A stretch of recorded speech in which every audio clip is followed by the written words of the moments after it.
So I got this Milwaukee Fuel M12 circular saw.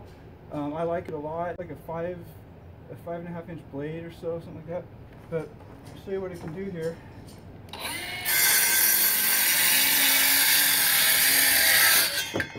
I've got a box down here catching the wood.